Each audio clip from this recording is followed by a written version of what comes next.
Welcome back to another episode of Health Hacks as I continue talking about stress and how it affects your health and your life.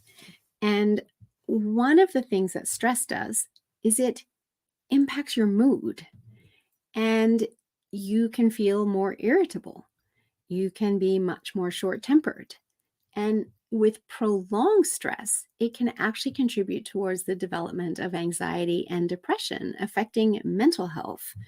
And part of that can be triggered by what stress is doing to the health of your gut, which is causing an imbalance in the health of your gut as it breaks down the good bacteria and it leaves this imbalance, which then impacts your body's ability to produce serotonin, and which is your feel-good hormone. And 90% of serotonin is made in the gut. And if the gut isn't healthy and your body can't produce enough serotonin, then that can be one of the triggers of feelings of anxiety and depression. So I realize stress isn't the only cause of anxiety, depression, and mental health issues. However, it is one of them. And when we lower our stress, we can actually start to mitigate some of those symptoms.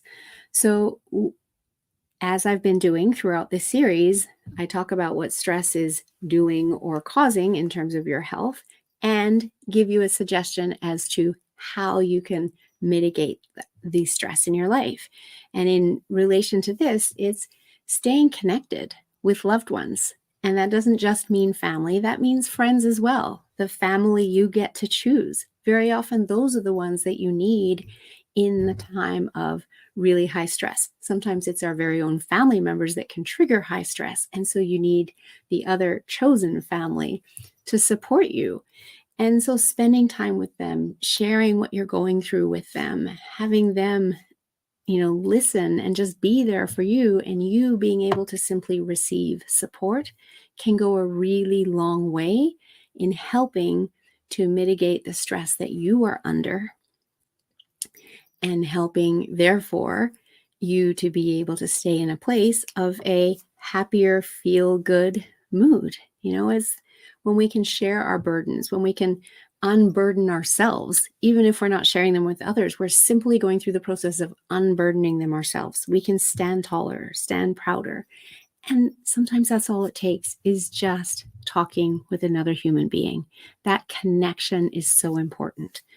So I hope this is helpful to you if you're in that place and you're needing more support with your mental health, and absolutely reach out to the myriad of services that are available through government bodies, etc. If you're in a place where you would just like to understand where your cortisol levels are at, how it's impacting your energy, impacting your health, then please reach out. I would be happy to have a conversation with you, talk about the various lab testing that we can do, and support you in rebalancing your cortisol levels and bringing you to a place of a happier life with less stress.